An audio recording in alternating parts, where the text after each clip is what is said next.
말씀 같이 보도록 하겠습니다. 오늘 아마 본문을 읽은 분들은 아이고 조금 부담을 느낄 수도 있는 주제일 수도 있습니다. 그런데 제가 민수기 말씀을 쭉 강해를 하다 보니까 이제 11조가 나오는 그 본문이 해당이 되기 때문에 그 본문도 우리 성도들한테 정확하게 말씀을 알려드려야 되겠다, 그런 마음을 가졌습니다. 그래서 오늘 설교 제목은 11조의 복음이에요. 특별히 제가 유튜브에 중에서 이제 좋아하는 분이 하나 있는데, 시골 의사라고 하는 그런 유튜버가 있습니다. 그러니까 시골에서 뭐를 하는 분이에요?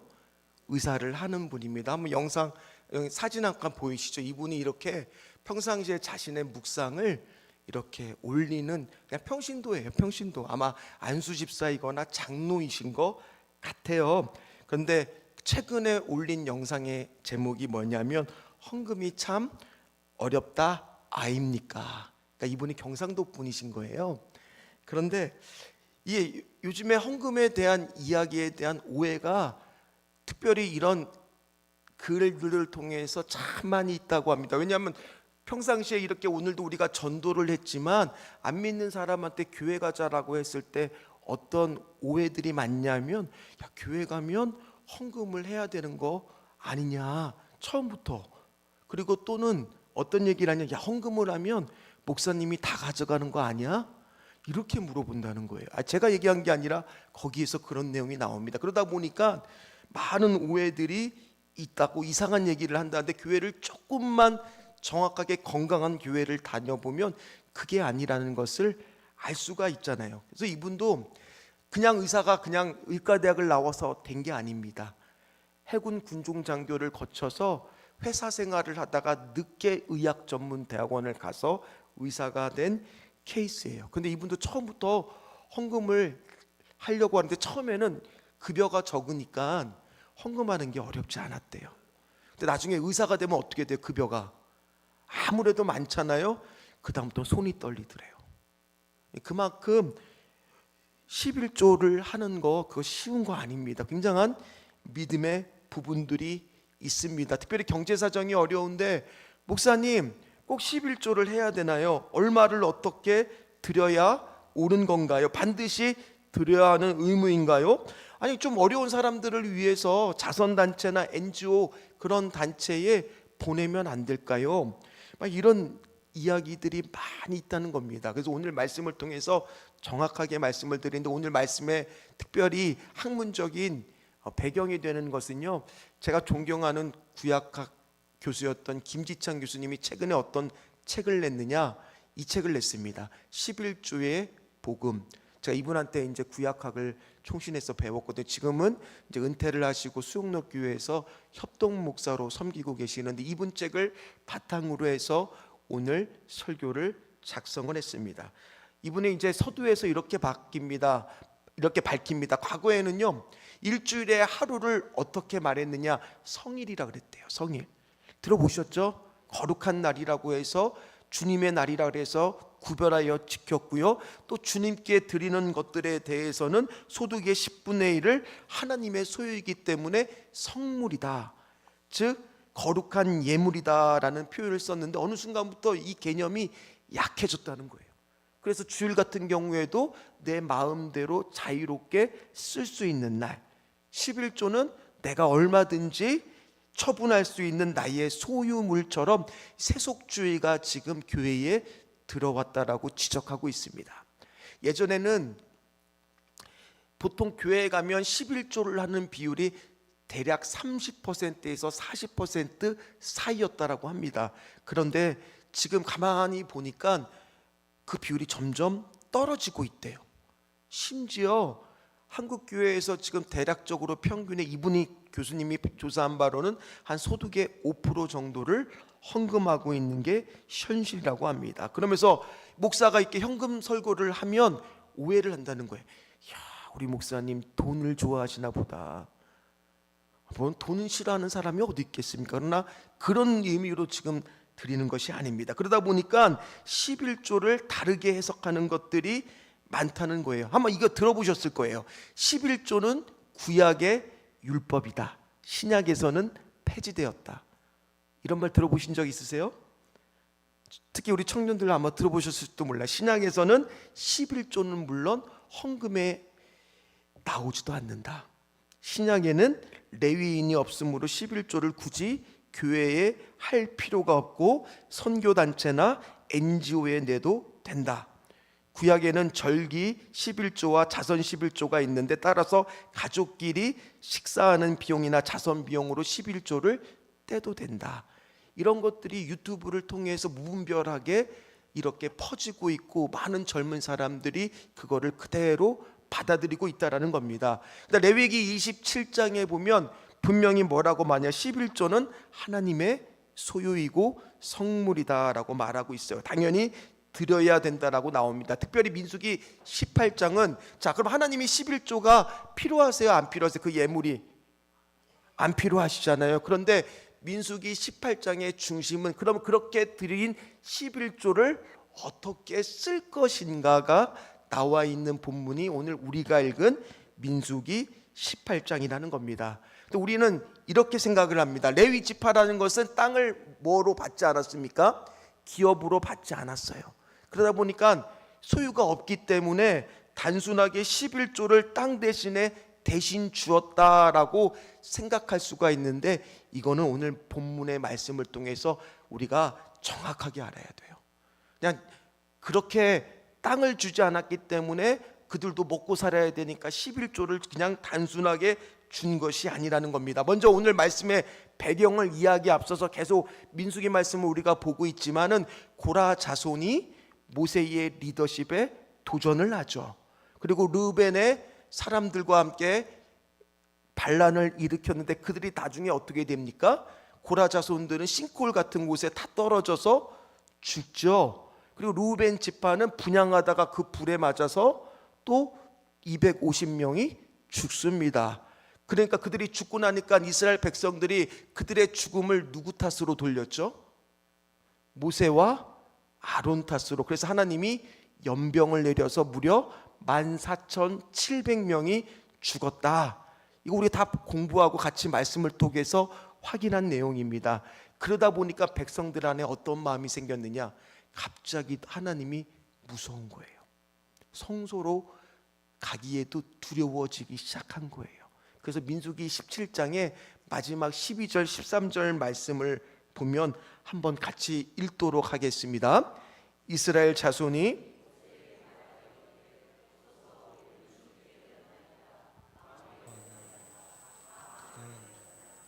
가까이 나아가는 자, 고 여호와의 성막에 가까이 나아가는 자마다 다 죽사오니 우리가 다 망하여야 하리까. 하나님이 두려워서 성막에 가기 어려운 것은 하나님이 원하시는 내용이겠습니까? 원하지 않는 것이겠습니까?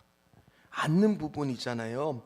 그래서 18장에 가서 다시 우리가 1절부터 7절까지 지난주에 말씀을 통해서 봤을 때 제사장과 레위인의 역할이 3장에서 나왔던 것이 함축이 돼서 다시 한번 나온 것은요, 그들의 두려움을 없애주기 위한 하나님의 마음이 그 안에 담겨 있는 거예요. 그러니까 그런 마음을 알고 말씀을 보시면 어떤 내용이냐, 그들이 성소에 갔을 때 혹시나 하나님 앞에 벌 받을까 봐 지금 두려워하고 있다 그랬잖아요. 근데 그 부분을 여러분들이 지난 시간에 보면 알겠지만, 누가 그 죄를 담당하게 하느냐? 누가 담당합니까? 성소와 관련된 것은 레위인들이, 제사와 관련된 것은 제사장 아론의 계열의 제사장들이 담당하는 거예요. 그러니까 내가 잘못을 했는데 내가 죽는 게 아니라 누가 대신 벌을 받고 있는 거예요? 레위인과 제사장들이 그 벌을 받게 되어 있는 거예요.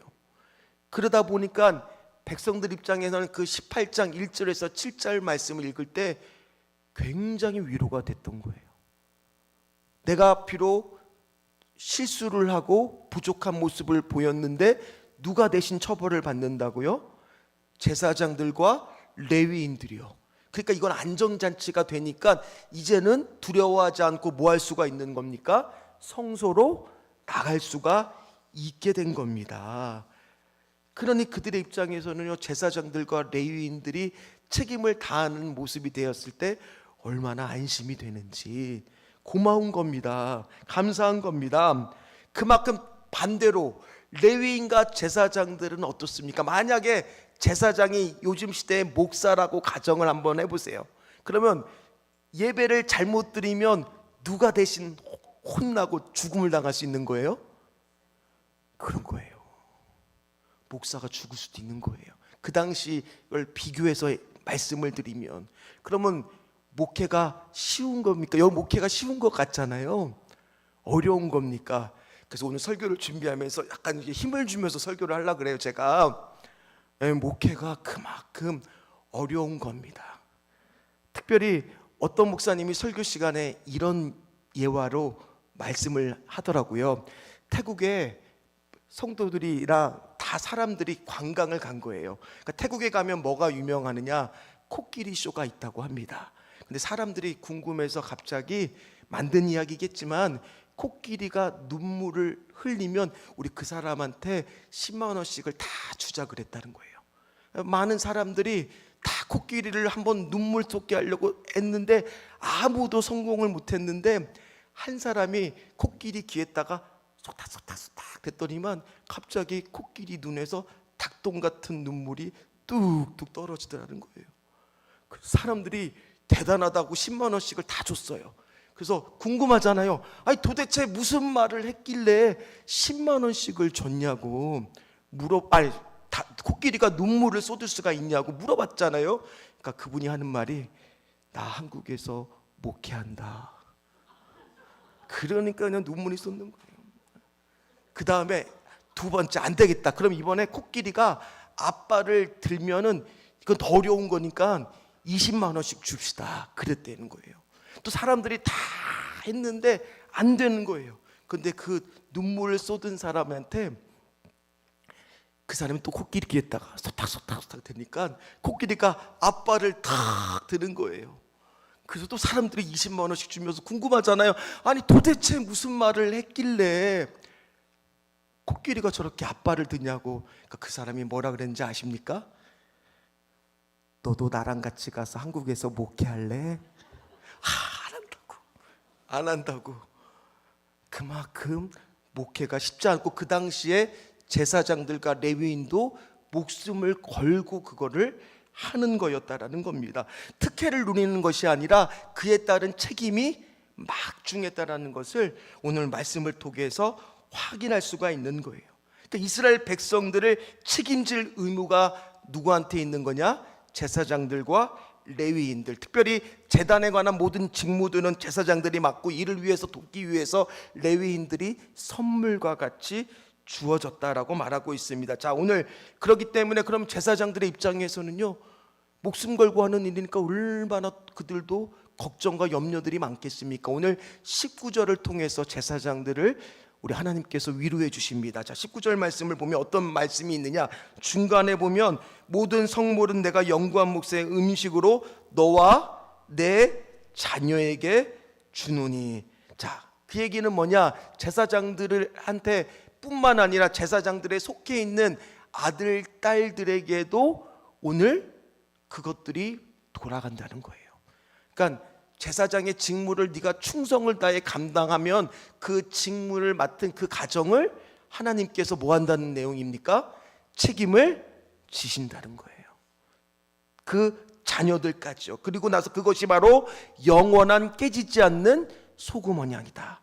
그러니까 이 말씀을 받은 제사장들의 입장에서는 얼마나 은혜가 됐겠습니까? 또 그뿐만이 아닙니다. 오늘 그렇다고 해서 그들이 기업이 없고 분깃이 없고 땅이 없느냐? 오늘 심지어 오늘 20절 너무 중요한 말씀이 나와요. 오늘 이 말씀을 받으시기를 간절히 소망합니다. 우리 18장 20절 말씀 한번 같이 읽겠습니다. 여호와께서 또 아론에게 이르시되 너는 이스라엘 자손의 땅에 기업도 없겠고 그들 중에 아무 분깃도 없을 것이나 내가 이스라엘 자손 중에 내 분깃이요 내 기업이니라. 이 말씀을 받는데 한번 생각을 해보세요. 하나님이 나의 분깃이요, 여호와가 나의 기업이 되어 주신다. 눈에 보이는 땅도 받는 것도 귀하지만 그것보다 비교도 할 수 없는 하나님이 나의 기업이 되어 주신다. 이 약속을 지금 레위인과 제사장들한테 해주고 계시는 거예요. 특별히 오늘 기업이라고 하는 말이 쓰여지고 있습니다. 이 말의 뜻은 뭐예요? 어떤 소유를 뜻하는 게 아니라 관계의 의미가 있는 거예요. 내가 너와 특별히 관계적 소유권을 나타낸다라는 거예요. 하나님이 다 책임을 지신다라는 거죠. 그리고 그 기업이라고 하는 표현은요, 여기만 나오는 게 아닙니다. 예수 그리스도 안에서 우리가 하나님의 기업이 되었다고 사도 바울도 말하고 있습니다. 에베소서 1장 11절 말씀을 보십시오. 같이 읽도록 하겠습니다. 모든 일을 그의 뜻의 결정대로 일하시는 이의 계획을 따라 우리가 예정을 입어 그 안에서 기업이 되었으니. 자, 그 얘기는 이 시대에 은혜의 시대에 살고 있는, 성령의 시대에 살고 있는 우리도 하나님이 뭐가 되어 주신다는 거예요? 내 분기시요 내 기업이 되어 주신다. 할렐루야. 아유, 안 기쁘세요? 얼마나 감사해요. 하나님이 나의 기업이시요 나의 분기시라. 나의 영원하신 기업, 생명보다 귀하다. 나의 갈 길 다가도록 나와 동행하소서. 주께로 가까이 주께로 가오니 나의 갈 길 다가도록 나와 동행하소서. 따라서 하나님께 드리는 11조는 단순한 헌금이 아니라 하나님이 나의 기업이십니다. 하나님이 나의 분기십니다. 내가 하나님께 속해 있다라는 것을 표현하는 믿음의 표현이라는 겁니다. 그래서 오늘 이어서 21절 말씀에도 그 11조를 이스라엘 백성들이 가져오면 그것을 오늘 기업으로 뭐라고 표현하고 있느냐?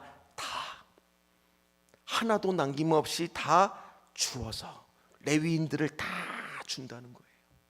남김없이 다 준다는 거예요. 그러면 이스라엘 백성들이 레위인들한테 하나님 앞에 드릴 것을 가지고 오는데 나쁜 것을 가져왔겠습니까? 가지고 있는 것들 중에서 좋은 것들을 가지고 오겠습니까? 양이 있는데 좋은 양을 가져오려고 하겠습니까? 아니면 나쁜 양을 가져오려고 하겠습니까? 좋은 것들을 구별해서 드리는 거예요. 그리고 그 모든 11조를 다 누구한테 줘서 쓰게 하는 겁니까? 레위인들한테요. 단지 그들에 대한 땅이 없음의 보상이 아니라는 거예요. 왜요? 그들이 맡은 사명 때문에 주는 거라는 거예요. 그럼 레위인이 아까도 말했듯이 무슨 사명을 받았다고요? 22절 23절 말씀을 한번 보세요. 이후로는 이스라엘 자손은 회막에 가까이 하지 말 것은 죄값으로 죽을까 하노라. 그러나 레위인은 회막에서 봉사하며 같이 읽겠습니다. 그 다음부터는 자기들의 죄를 담당할 것이요 이스라엘 자손 중에서 기업이 없을 것이니 이는 너희 대대로 영원한 율례라. 아멘. 하나님께서 그들이 회막에서 봉사하는 것은 목숨 걸고 이스라엘 백성들을 대신하여 하는 일이기 때문에 그 사명 때문에 모든 11조를 그 당시에 레위인들한테 다 주었다라는 거예요. 그럼 레위인도 11조를 받아서 생활을 해요. 그럼 제사장들은 어떻게 합니까? 제사장들이 아직 남아있잖아요. 그러면 레위인들은 11조에 11조를 또 누구한테 드리느냐? 제사장한테 드리게 되어 있습니다. 26절 말씀을 한번 보십시오. 거기 중간에 보면 이런 표현이 남을 겁니다. 11조에 11조를 거제라는 것은 높이 올려 드린다는 거예요. 하나님 앞에. 오늘 그거를 구별하기 위해서 11조와 구별하기 위해서 11조에 11조를 제사장들한테 드리는 거예요. 그럼 제사장들은 그 11조에 11조로 생활을 하는 거예요. 그러면 제사장은 이미 하나님을 대신해서 그것을 받았기 때문에 의미가 따로 11조를 드리지 않았습니다. 그 구약시대에는요. 그런데 이것이요 무슨 주종의 관계가 아니에요. 한번 생각해 보세요. 이스라엘 백성이 자신을 대신해서 그렇게 레위인들이 섬기는 것이 너무 감사한 거예요. 그러니까 그런 마음으로, 아름다운 관계의 마음으로 그걸 가지고 오면, 레위인들은 내가 그냥 무슨 갑을관계에서 고용한 것처럼 딱 띄어서 주는 게 아니라 정말 기쁘고 감사한 마음으로 11조의 11조를 제사장들한테 주는 이 아름다운 관계가 그 당시에 있었다는 거예요. 그럼 이 관계가 아름다울 때는 문제가 안 생겨요. 그런데 이 관계가 깨어졌을 때는 이스라엘 백성들 사이에 문제가 생깁니다. 가장 대표적인 게 바로 뭐냐? 사사시대예요. 사사시대의 맨 끝에 가면 제사장들이, 원래 레위 지파는 그 지역을 지키고 있어야 되는데 레위인들이 그 지역을 지키지 않아요. 왜 그랬을까요? 이스라엘 백성들이 11조를 내지 않으니까, 생활이 어려우니까 다른 일을 찾아서 갔던 거예요. 그것처럼 이 아름다운 관계가 깨졌을 때는 문제가 생기더라는 거예요. 그리고 오늘 말씀을 보면 이스라엘 자손이 여호와께 드린 헌물이라고 하는 점들이 계속 말씀에 보면 반복되는 것을 알 수가 있습니다. 그러니까 이 헌물은 그렇다고 레위인한테 주는 것이 아니라 오늘 성경은 분명히 누구한테 드리라는 것을 밝히고 있느냐? 11조를 드리는 거는 레위인들한테 주는 게 아니라 누구한테 드리는 거라고요? 여호와께 드린다라는 거예요. 그럼 이 시대에 우리를 다 지금 뭐라고 부르고 있습니까? 제사장이라고 하는 거 많이 들어봤을 거예요. 만인제사장, 그쵸? 복음의 제사장, 왕 같은 제사장. 심지어 로마서 15장 16절에도 이런 말씀이 나옵니다. 같이 읽겠습니다. 이 은혜는 곧 나의 이방인을 위하여 그리스도 예수의 일꾼이 되어 하나님의 복음의 제사장 직분을 하게 하사 이방인을 제물로 드리는 것이 성령 안에서 거룩하게 되어 받으실 만하게 하려 하심이라. 저와 여러분들은 어떤 제사장이에요? 바울의 말씀에 표현해 보면요, 복음의 제사장이요. 그러면 이 시대에도 과연 제사장과 레위인을 있을까요? 우리가 그런 부분에서 그런 얘기 듣잖아요. 아니, 지금은 구약 시대도 아닌데 무슨 제사장이 있고 레위인들이 있을 수 있냐, 그거 빗대어 말하는 건 잘못된 거다라고 말하는 거 아마 보신 분도 있을 겁니다. 분명히 아니라는 거예요. 왜냐하면 선지자가, 이사야 선지자에 보면 뭐라고 말씀하고 있냐, 61장 6절 말씀을 보면 오직 너희는 뭐라고 나오냐, 여호와의 제사장이라. 그리고 이사야 60장 이후가 바로 메시아에 대한 부분들이잖아요. 그리스도에 대한 부분들이잖아요. 66장 20절에서 21절 말씀을 보면 분명히 또 어떤 말씀이 나오냐, 한번 같이 읽어볼까요? 여기는요, 읽겠습니다. 내가 말하노라, 이스라엘 자손이 예물을 깨끗한 그릇에 담아 여호와의 집에 드림같이 그들이 너희 모든 형제를 몬 나라에서 나의 성산 예루살렘으로 말과 수레와 교자와 노새와 낙타에게 태워다가 여호와께 예물로 드릴 것이요 나는 그 가운데서 택하여 제사장과 레위인을 삼으라.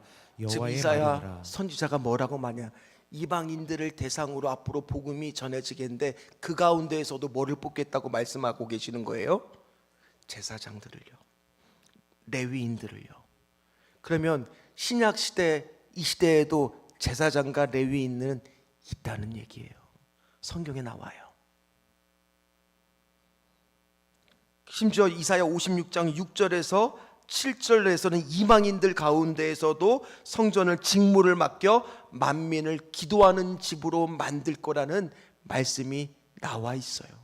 한 번만 말씀한 것이 아니라는 겁니다. 그래서 우리가 지난주에는 원래 이제 그 종교개혁주의도 하겠지만 루터라 칼빈이 어떤 거를 말했느냐, 만인 제사장 이론을 가르쳤습니다. 그리고 다 제사장이에요, 지금 시대는. 그런데 특별히 목사는 어떤 거냐, 여러분들이 저를 위임해 줘서 그 제사장들이 다 제사장이지만 하나님의 말씀을 가르치고 성례를 집례할 수 있도록 여러분들이 위임해 준 그 사람이 바로 뭐냐, 목사인 저예요. 그러니까 지금도 제사장과 레위인이 없다라고 주장하는 것은 성경을 잘못 알고 있거나 교회사를 오해하고 있기 때문이라는 겁니다.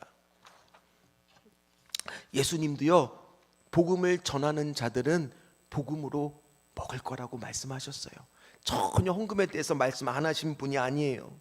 오늘 12사도를 보내면서 전도하라고 하면서 마태복음 10장 10절 말씀을 보면 복음을 전할 때 뭐만 가지고 나오느냐. 마태복음 10장 10절입니다. 배낭이나 두볼론이나 신이나 지팡이를 가지지 말라. 이는 같이 읽겠습니다. 일꾼이 자기의 먹을 걸 받는 것이. 복음을 전하는 자들은 거기 갔을 때 누군가가 그렇게 섬기고 먹게 되어 있다는 거예요. 또 고린도전서 9장 13절에 사도 바울도 이렇게 말합니다. 성전의 일을 하는 이들은 성전에서 나는 것을 먹으며. 그러니까 성전에서 일하는 자들은 성전에서 일하는 것들을 먹게 되어 있다는 겁니다. 그러니까 그가 이렇게 말하는 것, 특별히 뒤에 말씀은 다 어디서 인용하는 것이냐. 민수기 18장 말씀과 우리가 오늘 읽은 말씀과 관련이 있는 거예요. 심지어 오늘 중요한 고린도전서 9장 14절에 이렇게 말씀합니다. 같이 읽겠습니다. 이와 같이 주께서도 복음 전하는 자들이 복음으로 말미암아 살리라 명하였느니라. 복음 전하는 자들의 생계를 책임져야 하는 것이 오늘 이 시대에도 성도들의 의무라는 거예요. 그런데 제가 이렇게 가만히 보면요, 제가 강도사 시절에 교회를 섬기다 보면 한 젊은 사업가는 그 안에 이런 생각이 있더라고요. 목사는 가난해야 된다. 목사가 조금이라도 좋은 차를 타고 다니면 목사는 타락하니까 목사는 청빈해야 된다. 자, 이거 다 맞는 말일까요? 잘못 알고 있다라는 거예요. 자, 아까도 얘기했듯이 그렇게 생각하고 딱 이거고 아니고로 보는 게 아니라 아까도 얘기했듯이 이스라엘 백성, 레위인, 제사장, 그들의 관계는 어떤 관계가 될 때 건강하다고요? 아름다운 관계가 될 때요. 그래서 오늘 성경은 이따가 26절부터 29절 말씀을 보지만 그들의 관계가 다 뭐냐? 선물로 시작해서 선물로 끝나는 아름다운 관계. 왜요? 이스라엘 백성들은 하나님이 제사장인 저한테 예를 들어서 맡긴 하나님의 선물이에요. 마찬가지 우리 성도들에게도 목회자는 하나님의 귀한 말씀을 선포해 줄 하나님의 뭐예요? 선물이라는 거예요. 그런 아름다운 관계가 될 때 교회가 건강해진다는 겁니다. 오늘 26절에서 한번 29절 말씀을 보십시오. 그 표현을 보면요, 이 타작마당에서 곡물과 포도주 틀에서 드리는 집은요, 정지에서 좋은 것들을 뜻하는 표현입니다. 관용어처럼. 그리고 29절의 마지막도 보면 아름다운 것 곧 거룩한 한 부분을 다 선물로 드리고 선물로 받는 아름다운 관계, 그 관계가 건강한 우리 교회가 되기를 간절히 소망합니다. 그래서 이거를 제대로 하지 않았을 때 하나님은 성물을 더럽히는 거라고 말씀하셨고 그에 따른 죄를 담당한다고 우리가 읽었던 본문의 마지막 절에 이렇게 말씀합니다. 민수기 18장 32절 말씀 같이 읽도록 하겠습니다. 너희가 그 중 아름다운 것을 받들어 드린즉 이로 말미암아 죄를 담당하지 아니할 것이라. 너희는 이스라엘 자손의 성물을 더럽히지 말라. 그리하여야 죽지 아니하리라. 그래서 아나니와 삽비라가 그거를 잘못했기 때문에 죽임을 당하게 됐던 겁니다. 11조는 하나님께 속한 것을 당연히 드리는 겁니다. 그래서 우리가 교회가 11조를 낼 만한 교회인가를 파악하고 판단하는 것이 아닙니다.